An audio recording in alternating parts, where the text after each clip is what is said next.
everybody, and welcome to the Bear Necessities. I'm Bear, and this week we are making pear honey. This is something I grew up making with my grandmother. It's a really simple recipe, and it's a way of making this really amazing kind of confection. It's really similar to honey in its texture, not so much its flavor. Of course, it's pears, and it's going to be a little pineapple juice, an enormous amount of sugar. Don't worry, we have a way to work around that. And a little bit of citrus. She always used lemons. You can also use citric acid, whatever you have. But it's just a couple of simple ingredients. And you put them all together and they cook for several hours and it really breaks down. And it turns into this golden sweet syrup that is reminiscent of honey. And it's got that little bit of the bite and that little bit of the floral sweet fruitiness. But of course, it's not honey. So we would make this every summer when the Bartlett pears on her big old tree in her backyard were ripe. I don't have a big old Bartlett pear tree, and in fact the one that was in her yard died about 20 years ago. So it's been gone for a while. However, cool thing, I live in Central Texas and Bartlett pears grow here like the dickens. So I was able to get them at our local grocer, and I found some pears. They weren't quite ripe. They were still very firm. And Bartletts are the green pears. So they usually have a little bit of a bumpy skin, very green. Sometimes the skin has little brown flecks. Those are Bartletts. I let them sit in a bag for about 4 days to actually ripen because they needed to. They just kept holding on and holding on and holding on. And this morning I checked and they were perfect. They were a little soft and they gave a little bit. And what I did was I peeled them, I cut them into quarters, and then I cored them, kind of like on my pear crumble recipe. I'm always going to use that same way of preparing pears just because it's the easiest way for me. But once I had them in quarters and cored, I just chopped them up into big old chunks. Doesn't really matter. These are all going to break down, so they're just going to fall apart into nothing anyway. But you want them to be ripe just because you need that sweetness. Like everything's building up for sweetness on these. So let's get started. What you need for this recipe is going to be 8 to 10, depending on the size, Bartlett pears.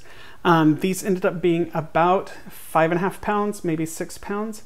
So decent amount, like decent size on them. I went ahead and got 10 of them. Doesn't matter if they're bruised.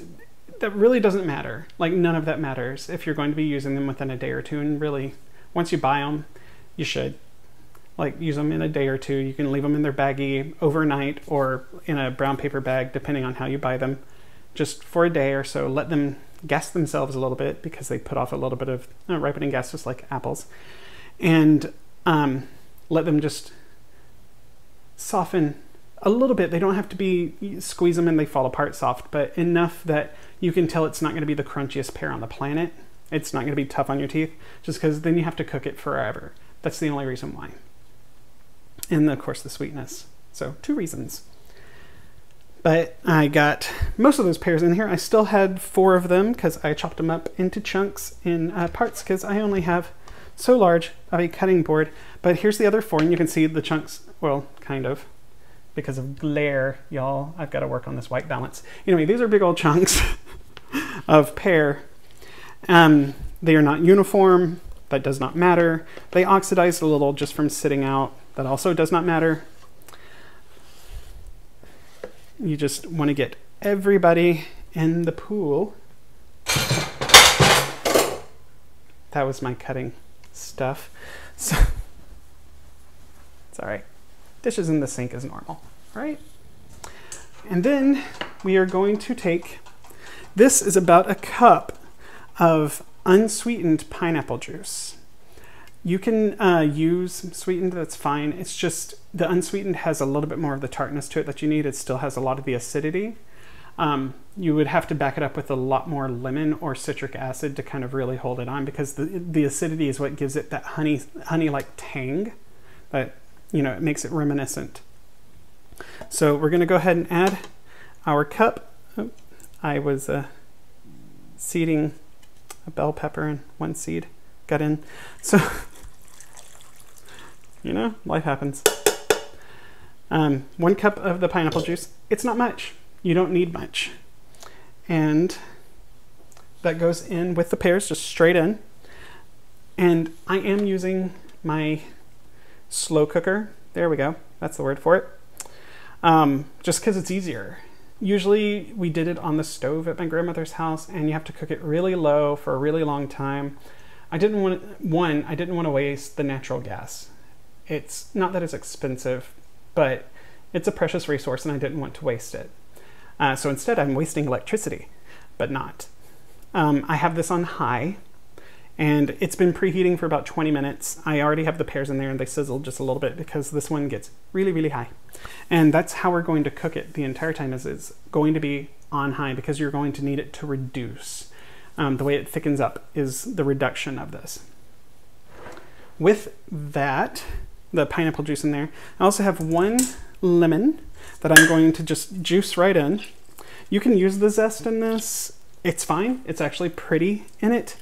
I just didn't want to, so I did not. I don't want the little chunks of my pear honey. I want it to be as somewhat convincing as possible visually. Let's go ahead and stir these just a little bit, kind of make sure when it's evenly laid out and ready for salt and sugar. I'm going to add a full teaspoon of salt to this. Yeah, it's a bit, but it gives it just that much more flavor. Really enhances a lot of the sweetness, surprisingly. Or not surprisingly, if you know how salt works. Toss that. And I can already see where the pears have started breaking down and thickening, so this is great. And finally, we have 4 cups, not even joking, of sugar. What I did with this is 2 cups of granulated sugar, so just straight up granulated sugar, and then it's 2 cups of monk fruit. So I wanted to do a sugar alternative that still works really well. Monk fruit works really well for this. It melts in, it helps it stay the glossy mess that it should be, and it helps it become the honey substance still, just like sugar does. But we're reducing the amount of sugar by half, and also the amount of carbs and calories significantly by half. And anywhere you can kind of grab those back, at least in my household, is better. This is still not one of those things where you're just gonna want to eat a whole jar. I mean, you're gonna want to eat a whole jar, but you shouldn't, because it's still a lot of sugar. So, you know, find saving graces where you can. If you want to use just monk fruit in this, that's great. It's expensive. So there's that. Get ready, because it is, again, 4 cups, measures 1 to 1. All right, and with the 4 cups of sugar and or sugar substitute added, it's a little soupy because, you know, sugar. So this just has to go for about 3 or 4 hours. You have to keep an eye on it, and every now and then give it a little stir because that helps it continue to reduce. You need it to evaporate off. We are going to put a lid on it, but loosely, so it can vent as much as possible.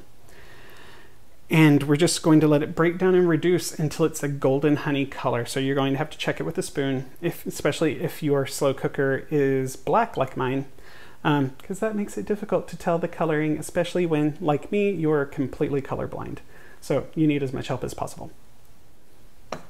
Let's let this go, and I'll see you in a few hours, but you'll see me in about 3 seconds. All right, everyone, so it's been a couple of hours. It's actually been 24. I just ran out of time last night to finish it off. I let the pear honey go for about a total of 4.5 hours, and then I let it sit at keep warm for about 2 hours just to help let off a little bit more of the extra water without further cooking it. This morning I went ahead and reheated it, so I just brought it back up to heat. And here we are, ready to finally go to the next step. First, I'd like to show you just how it turned out. So I said it was going to be the consistency of honey, and it is. We've already tasted it, And it has a bit of a pear flavor, of course. I mean, it's made from pears, but it also has that bite that you get from honey, and that floral aroma. I added a tiny bit extra salt and tried to bring up the flavor a little bit more. But yesterday this started right around here because all the pears and everything hadn't broken down. And right now it's sitting in about maybe 1.5 inches deep. So it cooks down an enormous amount and thickens tremendously. And also, while it's cooking, since it's reducing, since it's a bit sugary, because these were the sweetest pears I have ever tasted in my life. Oh my gosh. Continue scraping down the sides. You're going to get a little bit of caramel off of that. And you can just stir that right in. It'll melt in into the rest of the pears. And it'll only bring it more delicious flavor as it cooks down. So now we are going to jar it, because while it cooked down a lot, there's still a little too much just for one meal, unless we're eating pear honey soup, and that would be so bad for us. So much sugar.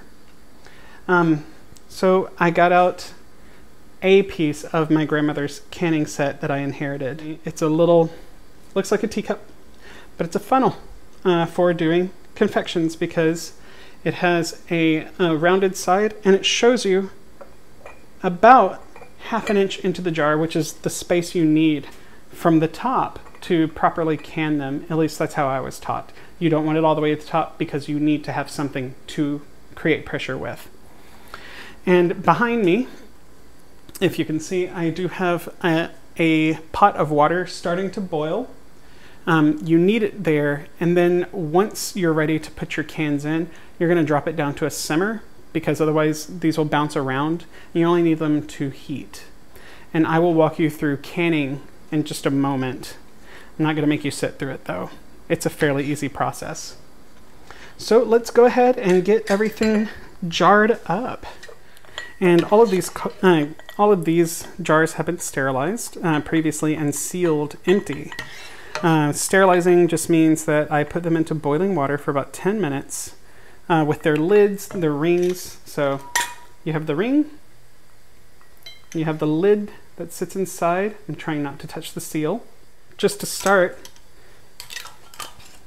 you just put the lid, like a sealing lid, on there. I'm not screwing it all the way. If you hold your hands very loosely on it and just are able to just run them around without it catching on the lid, that's as tight as you need it to be right now. It's just to hold the lid down. Because once you start actually sealing them, you need that slight looseness to let out the air pressure that's going to be inside. So in order to preserve them, you take your boiling and then simmering water, which we are at a boil, so I'm going to go ahead and drop it.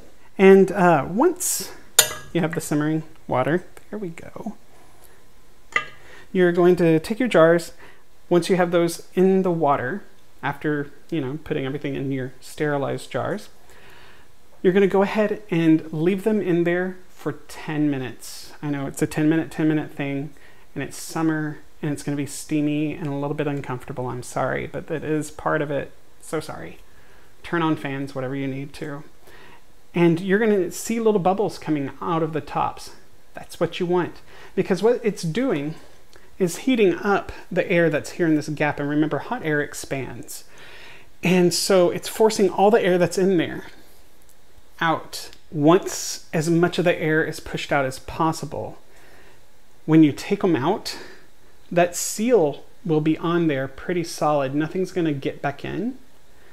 And as they cool, you'll start hearing, I don't know if you can hear that, but you'll hear a popping noise, because now they're going to be pulling the lids down because it can't pull any more air in as it cools while the air tries to condense again. And so it's sealing itself really tightly. If you've ever had to open a can, you have to push up on the lid to get it out. That's what it's doing. And it's all through heating and cooling. It's a pretty cool process. And these, properly sealed, can be on a shelf up to 6 months before you should really have eaten it by then, because why haven't you eaten it by then? Don't make huge batches unless, you know, you're a family that eats jam constantly. Then do.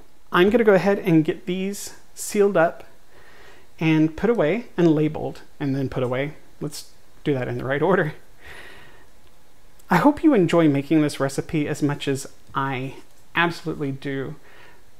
One of the things that I love most in the kitchen is making preserves, is making jams and jellies and honeys and butters like apple butter and pumpkin butter, which is coming up in a month and a half. And it brings me so much joy and so much peace to take something so simple and make it into something that lasts so much longer and still tastes fresh and sweet. And it's a nice treat, and it's really surprising to a lot of people if you can give them a jar of homemade jelly or homemade jam.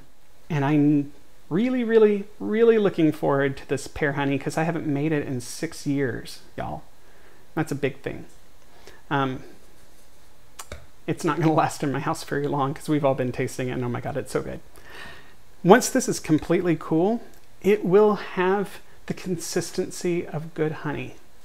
It's going to be a little cloudy, don't worry about that, because it's got pears in it that you've broken down. So it's full of cellulose, which is why it's thickened. One of the reasons.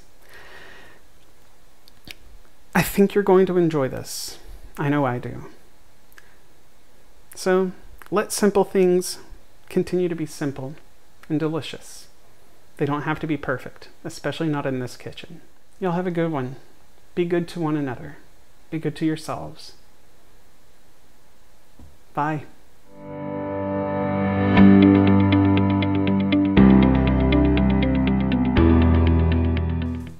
Oh my god, everything popped.